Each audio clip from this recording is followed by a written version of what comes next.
Smart but sparse changes keep the Pixel 10 Pro XL among the top Android phones. It remains underpowered for tasks like gaming, but that doesn't matter if your focus is on the still excellent cameras, super bright display, or AI features. Just be aware that to get the most out of those features, you will have to wait for updates or for Google's tools to get to grips with your data. The Google Pixel 10 Pro XL is named in part after its size, but to get to grips with how good a phone it is, it would be wrong to focus on physical qualities alone. It is easy to point to things like the phone's incredibly bright display or its versatile cameras as major selling points. But this is a phone where the true value lies beyond the specs list.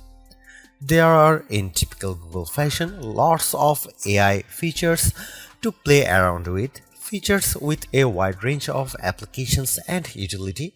It's just a pity that Google seems to have learned some bad habits from Apple in not having all its features ready for launch day.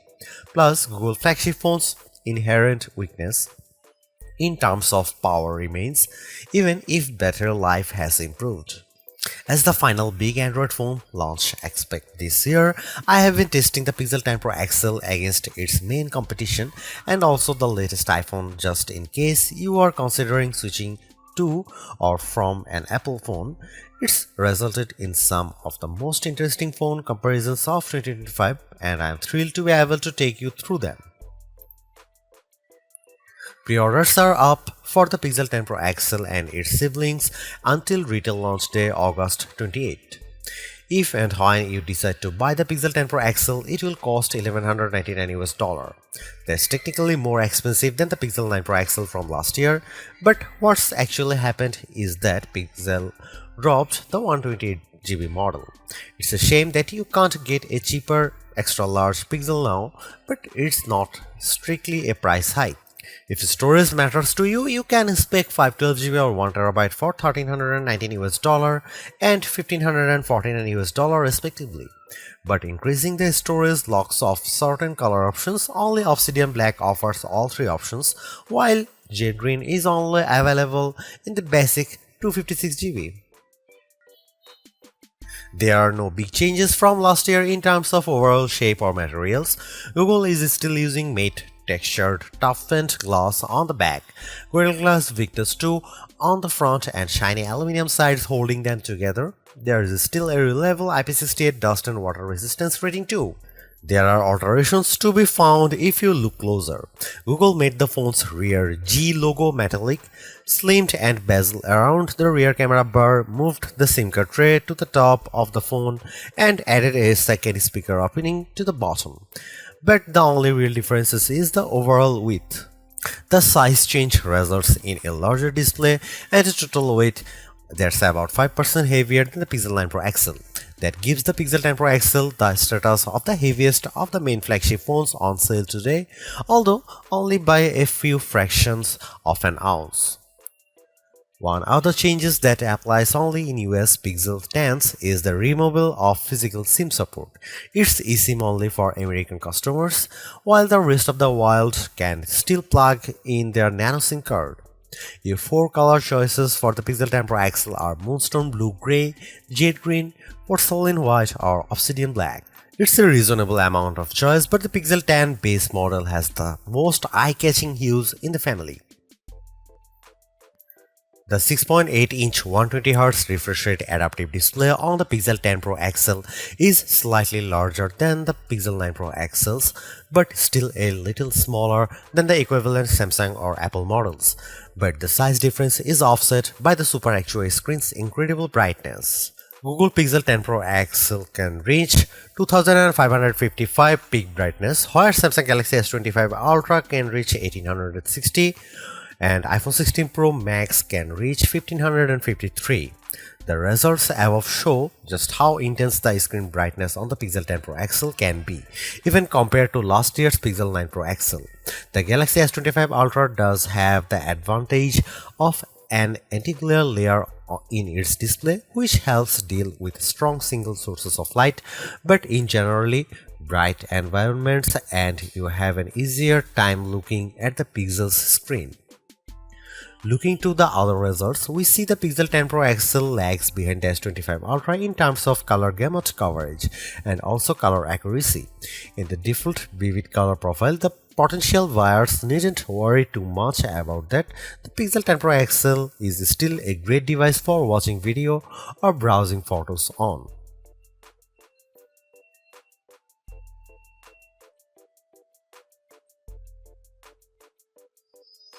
You might be surprised to hear that the Pixel 10 Pro XL's camera are identical to the Pixel 9 Pro XL's, at least on paper. The 50 megapixel main, 48 megapixel ultra wide, 48 megapixel 5x telephoto and 42 megapixel selfie cameras are unchanged from the 2024 model, as all the upgrades are located on the softer side. Here we can see some camera samples of the Google Pixel 10 Pro XL. Let's kick off the comparisons with main camera shot of a cottage. We see the first evidence of the Pixel 10 Pro XL's apparent default processing priority, balancing the brightness of all colors in the shot. This is perhaps why the Pixel's shot is much warmer, with the Galaxy S25 Ultra's image being cooler and brighter. Against the iPhone 16 Pro Max, the Pixel 10 Pro XL also looks less bright but punches up the colors in return. The trees in the background in this view across a park are much easier to make out in the Google photo. And how does it compare against the outgoing Pixel 9 Pro XL? This photo of disused telephone box shows that the Pixel 10 Pro XL gives slightly stronger colors on the blue end of the spectrum, but is otherwise identical to the Pixel 9 Pro XL's image.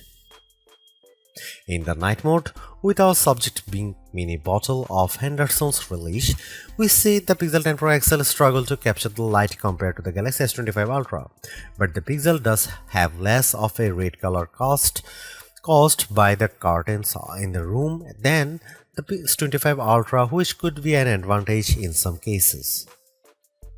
Switching to the ultra-wide cameras and looking over a small stream in a wood, the Pixel's image pales compared to the S25 Ultra's far brighter shot.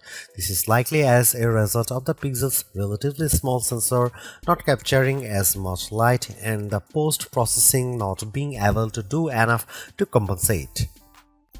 Macro mode also uses the ultra-wide sensor, comparing to the Pixel's effort against of the iPhone 16 Pro Max of a pink flower. The Pixel's shot is darker, again likely because of its small sensor, but the image still has good contrast as we can still make out the detail in the flower's center. The final rear camera on the Pixel we need to look at is the 5x telephoto camera, which I pointed at a breeze over a lake. The Pixel has tried to balance the mix of light and shade in the shot, resulting in an apparent lack of color compared to the S25 Ultra, while the Samsung's shot's richer color of the water is appealing. The breeze is blown out in return. The Pixel 10 Pro XL's telephoto camera offers up to 100x max magnification for the first time, except with the power of ProRes zoom. Images at the level are still legible, albeit potentially inaccurate, but let's start at a less extreme 50x. Zooming in on a milestone's curved lettering, it's already obvious that the Galaxy shot is noisier than the Pixel's, but based on my own observation, the Pixel has over-smoothed the stone, removing some of the texture in an effort to clean up the shot. At 100x, this effect is even more noticeable. A stone that's been sitting outdoors for who knows how long is unlikely to be as smooth as the Pixel's shot would have you believe. But in terms of legibility, while both photos still show the lettering clearly, the Pixel shows them in crisper detail. When exporting the images, the Pixel 10 Pro XL conveniently gives you both your original ProRes zoom shot and the processed version, along some interesting comparisons. For instance, we have here a church window about 1000 feet away from where I was standing as I took the photo. It's an impressively sharp shot, but the pixels processing system seemed to have read the stone bars between the glass as wood, adding a vertical grain effect. While the detail of the brickwork has been impressively recovered, it shows a big limitation of these generative detail enhancing tools. It shows you what's likely to be there rather than what truly is there. Google enhanced some of the camera's associated features, such as making best take active automatically with enough photos and offering 50 megapixel resolution for portrait modes. But the all-new feature, and the one I spent the most time with, was Camera Coach, the new photography teaching tool that's accessible right from the viewfinder. This is currently in preview, so hopefully it powers will multiply in the future, but right now it's more of an interactive forming tool. It will detect what you are pointing the camera at, offer some suggested compositions, and then give you tips on which camera lens to use, where to stand, and how to position the subject. If you can, it's a fun, personalized way to learn. But there are so many more tools in the Pixel 10 Pro XL's toolbox. I hope more options or perhaps an advanced mode appear in future to help guide users to try even more, like switching between vertical and horizontal shots, setting a manual focus, or adjusting exposure.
Google's updated the chip in its Pixel 10 Pro models with a Tensor G5 and paired Pro models including the 10 Pro XL with 16GB RAM.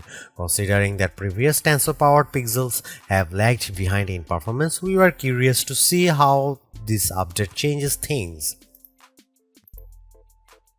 As the results demonstrate, the Pixel 10 Pro XL is noticeably improved over the Pixel 9 Pro XL, but is still underpowered when looking at the Snapdragon and A series chips that power the Galaxy S25 Ultra and iPhone 16 Pro Max. The Adobe Premiere Rush video test shows this specially. In my general gaming test of playing the graphically intense RPG XR Stress in order to get a consistent 60 FPS frame rate, I had to turn off anti-aliasing, reduce the resolution from ultra to high and environment quality down to average, and even the game would still experience hiccups. Android flagships with Snapdragon 8 Elite can easily handle this game at maximum settings.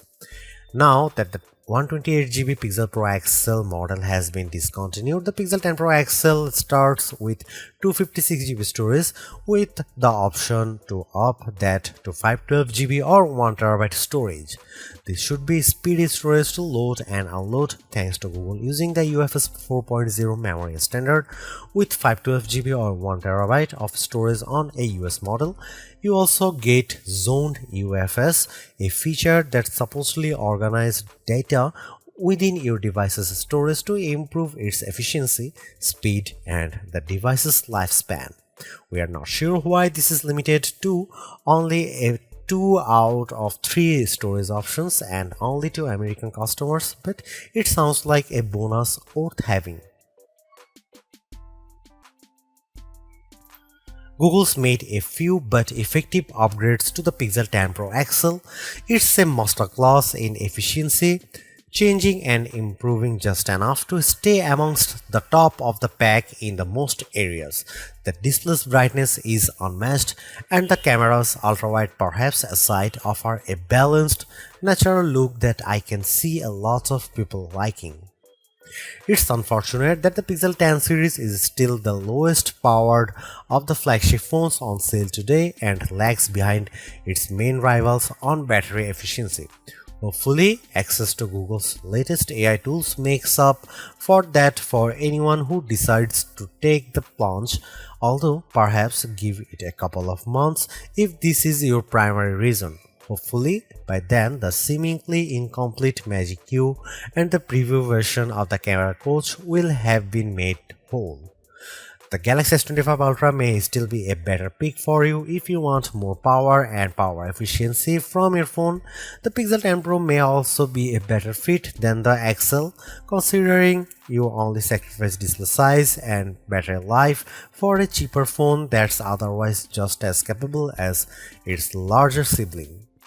But the Pixel 10 Pro XL is the most capable and competitive of Google's latest batch of phones. If you are buying a phone right now and want best-in-class software combined with top-tier hardware, this Pixel is probably the one to pick.